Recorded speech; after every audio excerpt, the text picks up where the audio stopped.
Welcome in, Nittany Nation. We're back at one of the best spots in Hoppy Valley, one of the best breweries in Pennsylvania. Antifragile Brewing Company, right here on Calder Way. We're in the middle of downtown State College. I'm Chris Buchanani, back with my obligatory castmate, Kevin Horn. I'm going to make the same jokes I made the last episode, Chris, and pretend I didn't watch it. But it is funny. We're sitting here watching. They closed it, obviously, for us, and they're not usually closed in the day we're filming. But we're watching just people come up to the door upset that the cheesesteaks are not running, right? Because they do cheesesteaks every day, and they've delayed the cheesesteaks because we're here. And the people come up to the window like, what's going on in there? We're pissing a lot of people off because they can't get not only the best beer in State College, they're normally close to it anyway, but the best cheesesteaks in State College, bar none. Today, we're unveiling the first teamers on the defensive side of the ball in the obligatory Penn State quarter century team. Legends, not just in Hoppy Valley, but in college football. These are some of the best guys to play the sport in the last 25 years. And we've been lucky enough to watch them wear the blue and white. And we're going to talk about them today here at Antifragile. And just like we did with the second teamers, Kev, we're going to start at the top position at Penn State because it's linebacker U. No doubt. And if you know anything about Penn State football, you know who is right here in the top spot. Here he is. Born from the football cradle of Western Pennsylvania, Paul Posluszny arrived in Hoppy Valley at a time when the program badly needed a hero. In everything he accomplished on the field, Puz helped restore the luster to Penn State's program. And in the classroom, he embodied the vision of Paterno's grand experiment. Donning the number 31 to honor his legendary predecessor, Shane Conlon, Joe Pa's first junior captain since the 1960s upheld the standard and then some, only adding to the unparalleled legacy of Linebacker U. How good is Paul Posluszny? The best, right? Like, I'm so glad I got to experience when people think of Penn State football, like what it is. Like, we got this Polish kid from Butler who decided to come to Penn State when we sucked. He stuck around. He played on that 2004 team that led that goal line in Indiana, which we think sort of catapulted the program for the next few years. And he sticks around for 2005 and has a great year. And that team will be talked about in this town in reverent tones till the end of time. And Paul Posluszny was the biggest part of that. College Hall of Famer as of last year. Yes. You know, Jack Ham still talks about Paul Posluszny as the best linebacker in Penn State history. And so I'm taking forget Mike the Mailman, I'm taking Jack Ham's word on that one. When you have no less an authority than Jack Ham saying you are the best at a position that has produced so many All-Americans, so many NFL stars, so many college Hall of Famers, that is, remarkable. And he is, not to be corny about the grand experiment, like the guy's like a banking exec now. Like, I think he works for Deloitte. He's a consultant. He wears suits to work every day still, even though he doesn't need to because he made $100 million or whatever. Just like a remarkable guy, remarkable in every way, and quintessential Penn State. You feel like a guy like Paul Posluszny could have played here in the 50s, in the 1910s. And that's what makes it special that I'm so glad because they don't exist anymore. Like, we're going to talk about some really good players and some really good players in the Franklin and O'Brien eras. Yep. And they are really good. That doesn't take away from them. But you think about a Paul Posluszny, and you could have put them anywhere in Penn State history before they played, and they would have fit right in. And so I feel grateful that at the end there of Paterno year, I got to experience that mentality. That dude is the essence of linebacker U. And yeah, I do think it was meaningful that he was part of that 05 team that really brought the program back. Yeah. The first junior captain under Joe Paterno since the late 1960s in 05. Yeah. Good stuff. And this whole trio, all part of that era, amazing. So let's go on to the next. Starring for the Nittany Lions at a time when it seemed Coach Ron Vanderlinden was stamping out All-American linebackers on an assembly line, Sean Lee was yet another link in the chain at Penn State's signature position. Injured for the 2008 Big Ten championship season, Lee seemed almost as valuable on the sideline coaching his teammates as he was terrorizing opposing offenses when healthy. Again, it's wild that you roll right out of Paul Posluszny and into Sean Lee. We just use the same bio, right? They're like the same person in essence, right? Sean Lee was like a childhood hero of mine. I think he was a couple years after Posluszny, right when I was getting in the meat of things. You know, they're very similar players. And man, I work with his uncle, who's a lawyer. Obviously, his grandfather was a big federal judge out of Pittsburgh. He's an Upper St. Clair, whippy old guy, right? Just like the prototype of a Penn State player. You know, I cried when he tore his ACL. I think it was in the spring practice before 2009. Before 2008. And that, to me, also illustrates the embarrassment of riches Penn State had at the linebacker position during that era. Because Sean Lee tears his ACL going into what was going to be a Big Ten championship season. And what do? They replace him with a walk-on named Josh Hall, who ends up playing like 4 or 5 years in the NFL. Right. Like, that's how much talent we had at the position at that time. Remarkable. I mean, the lasting image of him I have is him and Daryl Clark holding hands, walking out of the tunnel, you know, as captains that year. Even though he didn't play, even though he had a torn ACL, he was still named captain. Yeah. Which says all you need to know about Sean Lee, right? Quintessential Penn Stater, just like Posluszny. It was like they were a prototype of each other, like one after the other.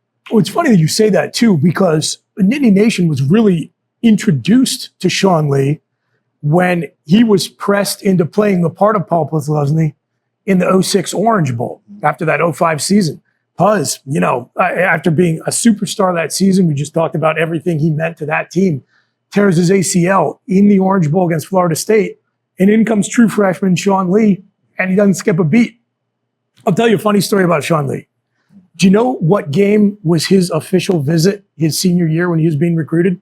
Tell me, Chris. It was the 6-4 loss to Iowa. And he still came here. Phenomenal. He looked at that team and said, if they can get any semblance of an offense, they're going to be practically unbeatable. But I want to be part of that defense. And so if you ever look back on that 6-4 game and you can't find anything good out of it, there was one thing, Sean Lee. He also looked like he was 12 until he was about 20, which was hilarious for just a stone cold killer on the field. Love Sean Lee. And speaking of stone cold killers, let's go to our next linebacker right now. Rounding out our trio of first-team linebackers is Dan Connor, Penn State's all-time leader in tackles. Like Posluszny, an eventual All-American and Bednarik Award winner who chose Penn State despite on-field struggles, Connor joined Puz and Lee on the 2005 Big Ten title team, and even among such elite company distinguished himself, cementing a place of distinction in the record books at Linebacker U. For my money, Kev, the most instinctive player I have seen, not just at that position, but maybe at any position for Penn State. It was almost like he just had a sixth sense and knew where the ball was going before it was snapped. Which is how you become the all-time leading tackler, right? I mean, he didn't hit as hard, at least from watching it, as Paul or Sean did, but he was always on the ball, which is how you get the most tackles in program history. Universally loved, right? And it's another one of those guys that James has collected to come back. Yeah. You can't hear enough good things coming out of the program today about Coach Dan Connor. Just like back in the day, everyone just talked him up so much about what a great guy he was. Just don't ask Joe Sarah, may he rest in peace. But deep cuts, I'm sorry, it's still obligatory. But I love Dan Connor. I love him. Again, same kind of thing. Paul, Sean, and Dan, back to back. How lucky we were to have those guys overlapping back to back to back. We'll never have that again. Crazy. I don't think I ever saw the guy take a bad angle in his career. But when you talk about the fact that we probably earned that nickname, Linebacker U, dating back to the 1970s, I don't think the program before or since, and as you said, probably pretty unlikely we ever see it, had a run of talent at that spot like they did in the mid-2000s. Like all three of these guys were on the field together on the 2006 defense. Yeah. God, what a year. We should have been better that year, given what we had. But he's another guy that... I didn't want to say it, but I knew you would. Thank you. You're welcome, Chris. I've not seen Dan Connor downtown as much as I've seen Michael Mowdy. That's another guy that shouldn't pay for a beer in this town.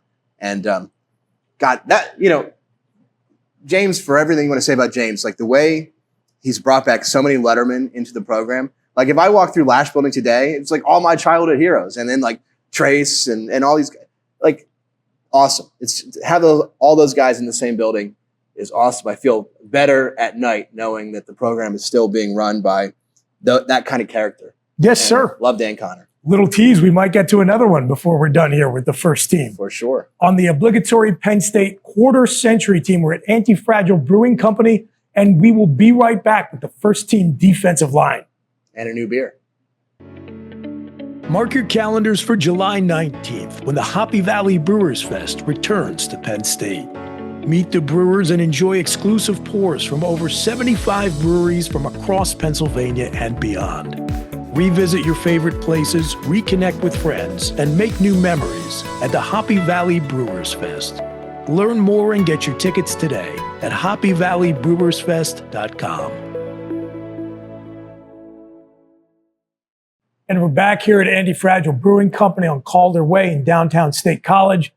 Buchanani, Horn, the first team on the obligatory Penn State quarter century team, talking about the very best Nittany Lions of the last 25 years of Penn State football. And we are so grateful to the Hoppy Valley Brewers Festival for helping us bring you these shows. We've been talking to you about it the last few weeks. July 19th is the date. HoppyValleyBrewersFest.com is the website. It's on your screen. Grab tickets. You want to see us there. Unfortunately, you're probably going to also see Mike the mailman there, but yeah, we can help you avoid him. But for sure, 75 plus brewers from around Pennsylvania and beyond in the shadow of Beaver Stadium. Most importantly, to the two of us, also with a beautiful view of Old Mount Nittany. Yeah, it's really a great fest. I mean, I talked about in the last episode about beer festivals, and most of them are run of the mill. You get your local brewers, you get a couple of big distributors in there, and they bring their people. But this list of brewers is curated by Jawn, who owns Antifragile, and they just bring in the best of the best. If your beer sucks, or you're not cool, like you're not coming, right? They're not. And if you come, you got to send someone who works for your brewery to come pour your beer and talk about it like it's real special. And it is. And that there's not that many fests like that, especially in this area. So really appreciate that actually is happening in State College. There definitely was a market for it. And while it's not going to be like Beaver Stadium, Antifragile beer tastes just as good on the pavement as it does on the grass. So we will see you there. At least 3 of the 4. I don't know if Noble will be there or not. Probably not. I think he's in Copenhagen still. So he'll be drinking Pilsner out there. So yeah, summer in Happy Valley is amazing, and we needed more stuff like this. Reasons for alumni to come back and enjoy the best place on earth. Speaking of the best on earth, you like that transition? Let me throw you some names. Mike Reed, okay? Let's talk about Bruce Clark, Courtney Brown. When I think about the very best defensive linemen in the history of Penn State football, both of the guys who are on our first team belong in that conversation. So let's get to them right now.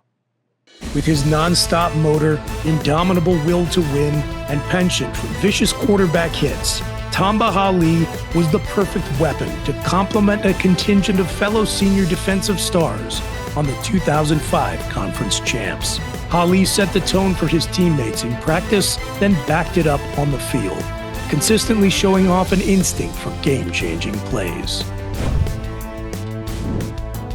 One season at defensive end was more than enough for Abdul Carter in 2024. Already a standout at linebacker since his freshman season, Carter moved closer to the line of scrimmage for his final campaign and quickly emerged as one of the most terrifying edge rushers in the nation, earning this spot with his toughness, killer instinct, and commitment to winning. Troy Smith, upside down. That's all I got to say. Hanging in my living room. That's all I had written down, too.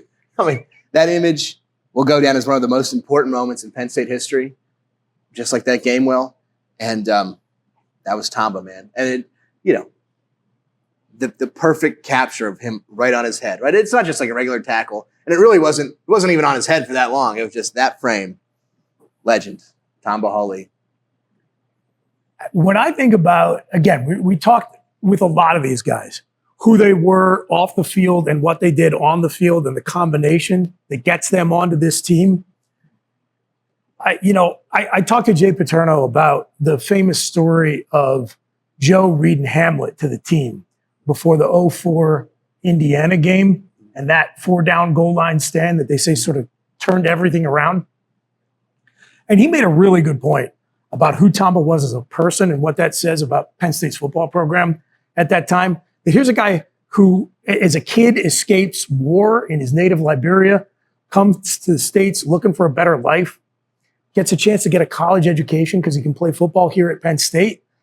And something in what Joe said that day connected with him. And I talked to Tamba about it too. He said, I'm not sure I understood half of it, but I got the gist. I understood it. And then that he translated that into what he did on the field in 2005, that he turned into a very successful professional career.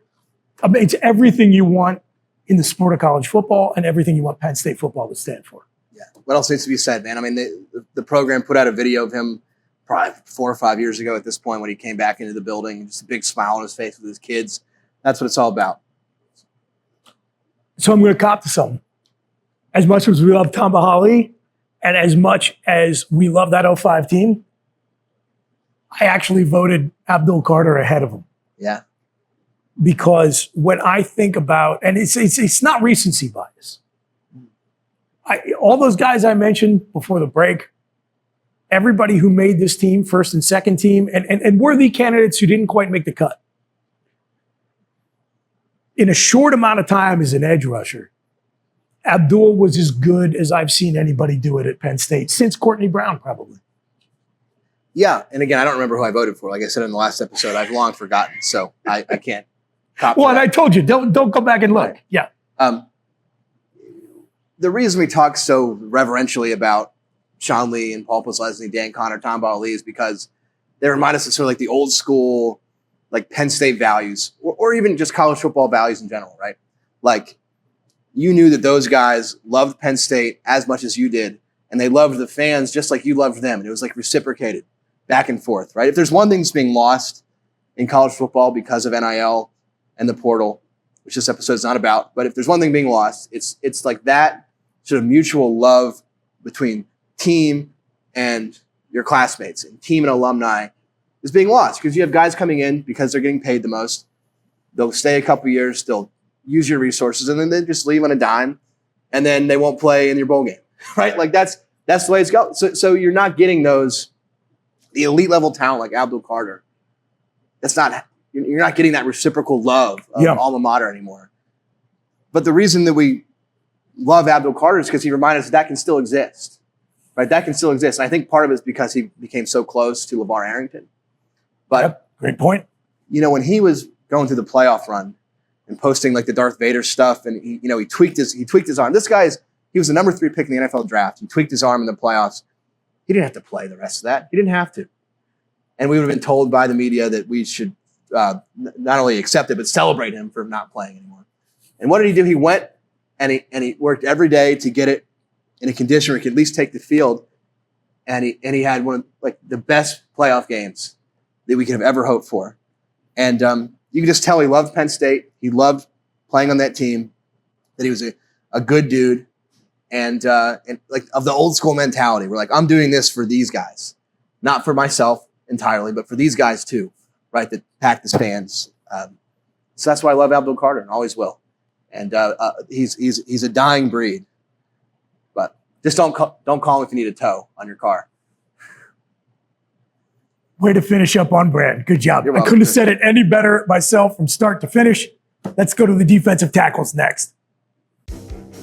The 2009 Big Ten Defensive Player of the Year, Jared Odrick, boasted a special combination of speed, skill, and big playability that made him a disruptive presence in the middle for Penn State's great defenses of the late 2000s, including the 2008 Big Ten championship team. Yet another protege of Larry Johnson Sr. to make this team, Big Jimmy Kennedy was a dominating force through thick and thin for Penn State's defense. Kennedy's distinguished career in blue and white began a decade-long run of success at his position, and even still, he stands alone among the very best at Penn State over the last 25 years. Jared Odrick, I will say, before I talk about Jimmy Kennedy, the one play that sticks in my mind is homecoming 2008. We're playing Michigan. We got a long, and I mean a long losing streak to those bastards. 9 losses over 11 years. And he gets a safety. It's pretty much game over from there. These are two of the most dominant college defensive tackles of the last 25 years, not just at Penn State, but anywhere. Yeah, Audric was my era, right? I Yep. I wasn't a student yet, but I was still going to the games, and he just accumulated sacks and tackles. Like he was like a silent assassin. And he did it quietly, which is so surprising because now he's like an actor. He was just like a movie with Sylvester Stallone. And Right. he rides like motor races cars or something. I don't know. Like Yeah, he was on Entourage at one point, I think. like Yeah. a Renaissance man. I didn't see that coming, but fond memories of him for sure. You want to feel old though, Chris? Jimmy Kennedy's 45 years old. That's perfectly fine.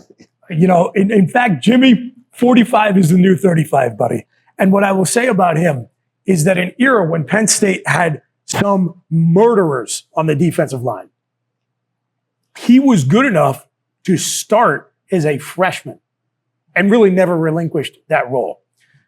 To the folks who are too young to remember, the name Jimmy Kennedy, he was an absolute terror at defensive tackle for the Nittany Lions. So in general, man, I think wisdom of crowds, I think the voters got the majority, if not all, of this team right at every position. But for sure, these two defensive tackle spots, last 25 years, I can't rank anybody over Audric and Jimmy Kennedy. Yeah. And Jimmy Kennedy hates JP Morgan as much as I do. So Beautiful.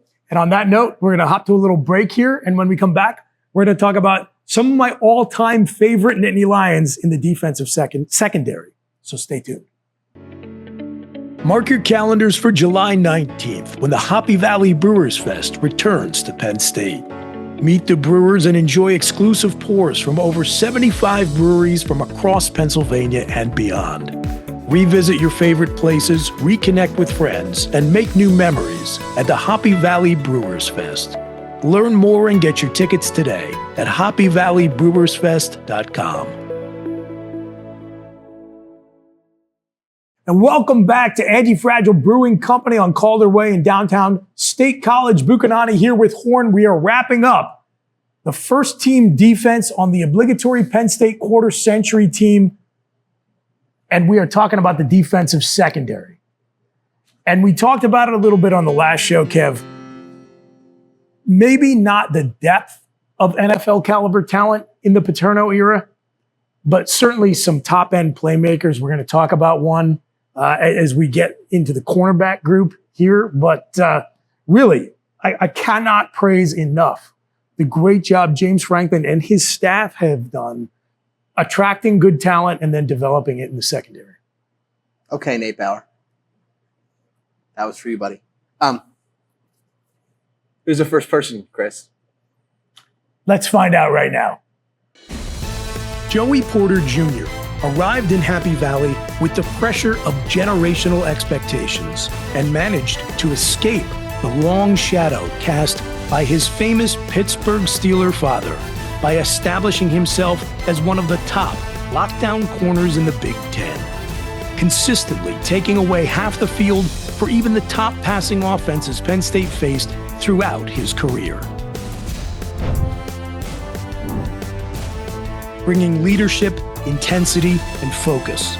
2005 Tri-Captain Alan Zamitis was an intimidating presence in the defensive backfield, one of several members of this team who helped restore the glory of Old State in the Big Ten title campaign of '05. No matter the team's fortunes, AZ was ever ready with a game-changing big play that gave his guys a fighting chance, which captures the essence of one of the blue and white's greatest warriors.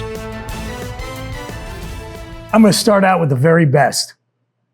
AZ is the best I have seen do it in a Penn State uniform at that spot. What a story, right? Like near fatal car accident, rehabs, comes back. He's coming back from winter break, back to State College, and then went on to lead that defense in his senior year in 2005. Again, a season that we talked about as legend forever. And now back here again in Happy Valley, made it his home. AZ still walking around. Like, that's reassuring to see Alan Zamitis in State College. And I just want to say to all the youngins out there, if you're watching this, if you don't know the name, if you only recognize him as a member of the coaching staff, YouTube search Alan Zamitis Penn State. That dude was a stone cold killer when he was wearing blue and white. And it was way before the 05 season when he was a team captain and a big part of the turnaround of this program. Whether the team was winning or losing, you were counting on AZ to make big plays. He was one of the guys that believed, right? Played for some awful teams. And he's one of the guys in the locker room in 2004, like, we're this close, we're this close, we're this close. Stick together. And he was right. He was right. And now he's back. And awesome. He deserves this spot. Yeah, maybe my favorite offense or defense on this entire team. Joey Porter, I know you're going to have some thoughts. I will say this. Nobody wanted to throw at that guy. 2 years as a starting cornerback at Penn State, you did not hear his name very often. And that's because opposing quarterbacks feared him and opposing offensive coordinators game planned around him. Well, and that's why he's in the top 2 here. It's also, you didn't hear his name because he only had 1 interception in 3 years of starting, but that's also another reason. Who, can you name the interception? You probably can. You know, I probably should be able to, but I can't. Go ahead. Indiana, 2021. Okay. Michael Penix Jr., Heisman finalist. His only interception in 3 years as a starter at Penn State. So not a bad one to have, right? No, look, I didn't vote for him. I don't vote for players who quit their team before the Rose Bowl, so I'm not into that noise, and we'll leave it at that, lest I say more mean things. But yeah, no respect for anyone who doesn't play in the Rose Bowl. Don't care about your money. You make it anyway. And that's it. Yeah. Thanks for coming to Penn State. Skipping the Rose Bowl. Don't love it. But career-wise, probably right where he belongs. Let's talk about the safeties. The emotional core of back-to-back 11-win teams that captured a conference title and delivered Penn State from its post-sanctioned purgatory. Marcus Allen was the straw that stirred the drink, on the field and in the locker room. The 4-year letterman filled up the stat sheet during games and then dominated timelines with his post-game live streams, capturing the spirit of a unique era in program history.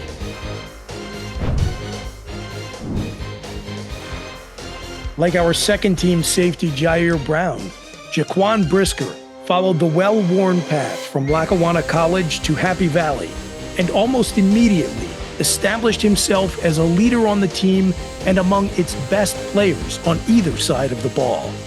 His coverage range, vision, and anticipation set him up to make one game-changing play after another, even as his reckless abandon made him a fearsome hitter. The perfect combination of traits for our final first-team safety. A lot of love from Marcus Allen. That guy took the #1 spot at safety with a bullet. It's like Don Larson for the Yankees, right? Like the perfect game. Good pitcher, but everyone remembers the perfect game. And Grant Haley will score, live forever, right? The most famous play in Penn State history, potentially. No one's made more money off of one play than James Franklin has, than that play off of Marcus Allen's right hand. I don't think one game has occurred at Beaver Stadium without that play being put on the scoreboard at least 5 times since it happened.